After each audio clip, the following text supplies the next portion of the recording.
அனைவருக்கும் வணக்கம். இந்த வீடியோவில் எதை பற்றி பார்க்க போகிறோம் அப்படின்னா, உங்களோட ஃபோன்பே அப்ளிகேஷனில் மல்டிபிள் பேங்க் அக்கௌண்ட்டை எப்படி ஆட் பண்ணுறது அப்படின்னு தான் பார்க்க போகிறோம். நிறைய பேர் 3-4 பேங்க் அக்கௌண்ட்டை ஆட் பண்ணி வச்சுருப்பாங்க. ஒரு சிலர் ஒரே ஒரு பேங்க் அக்கௌண்ட்டை ஆட் பண்ணி வச்சுருப்பீங்க. இப்போது வேறு பேங்க் அக்கௌண்ட்டை உங்கள் ஃபோன்பே அக்கௌண்ட்டில் ஆட் பண்ணணும் அப்படின்னா எப்படிங்கிறத இந்த வீடியோவில் பார்க்க போகிறோம். உங்கள் ஃபோன்பே அக்கௌண்ட்டை ஓப்பன் பண்ணிக்கோங்க. அதில் லெஃப்ட் சைடில் மேலே ஃபோட்டோ ஐக்கான் இருக்கும், அதை கிளிக் பண்ணுங்கள். அடுத்த பேஜ் ஷோ ஆகும். இதில் பார்த்தீங்கன்னா நீங்கள் ஆட் பண்ணி வச்சுருக்க பேங்க் டீட்டெயில்ஸ் எல்லாமே காட்டும். இதில் நீங்கள் புதுசாக ஒரு பேங்க் அக்கௌண்ட்டை ஆட் பண்ணணும் அப்படின்னா ஆட் பேங்க் அக்கௌண்ட்டு போட்டு ப்ளஸ் ஐக்கான் இருக்குது, அதை கிளிக் பண்ணுங்கள். அடுத்த பேஜ் ஓப்பன் ஆகும். இதில் நீங்கள் எந்த பேங்க் அக்கௌண்ட்டை ஆட் பண்ணணுமோ அந்த பேங்க் அக்கௌண்ட்டை சர்ச் பண்ணி எடுத்துக்கோங்க. இப்போது நான் ஆட் பண்ணுறது பார்த்திங்கன்னா பஞ்சாப் நேஷ்னல் பேங்க்கு, அதை சர்ச் பண்ணிக்கிறேன்.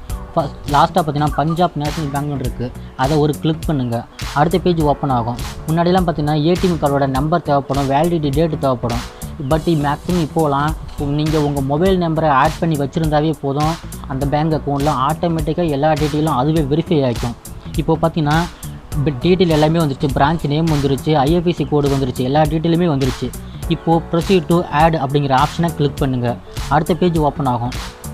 சிம்பிளாக பார்த்தீங்கன்னா இப்போது ஆட் ஆகிடுச்சு.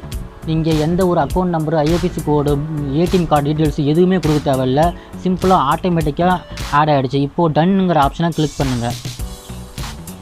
அவ்வளோதான், முடிஞ்சிருச்சு. இப்போது மேலே இருக்க இன்ட்டு மார்க்கை கொடுத்துருங்க. இப்போ பார்த்தீங்கன்னா உங்களோட பேங்க் அக்கௌண்ட்டில் முன்னாடி இருந்தபோது ஃபஸ்ட்டு ஐடிஎஃப்சி ஃபஸ்ட் பேங்க் இருந்துச்சு, நம்ம பஞ்சாப் நேஷ்னல் பேங்க் தான் ஆட் பண்ணோம். இப்போது அந்த பேங்க்கும் சேர்த்து வந்துருச்சு, பஞ்சாப் நேஷ்னல் பேங்க் ஆட் ஆகிடுச்சு. இதுக்கு மேலே நீங்கள் வேறு எதுவும் பேங்க் அக்கௌண்ட் ஆட் பண்ணணும் அப்படின்னா இப்போ என்ன ப்ராசஸ் பண்ணீங்களோ அதே டீட்டெயில் மட்டும்தான் ப்ராசஸ் பண்ணணும், அந்த பேங்க் அக்கௌண்ட் ஆட் பண்ணிக்கலாம். ஓகே ஃப்ரெண்ட்ஸ், இந்த வீடியோ கண்டிப்பாக நிறைய பேருக்கு பிடிச்சிருக்குன்னு நினைக்கிறேன். இந்த வீடியோ பிடிச்சதை லைக் பண்ணுங்கள். இது சம்மந்தமாக ஏதாவது டவுட் இருந்தால் கமெண்ட் பண்ணுங்கள். ஃபோன்பேயில் ஏதாவது டவுட் இருந்தால் கமெண்ட் பண்ணுங்கள், அதுக்கான வீடியோ வரும். இந்த மாதிரி வீடியோ நம்ம சேனலில் அடிக்கடி வரும். மறக்காமல் சப்ஸ்கிரைப் பண்ணுங்கள். தேங்க்யூ.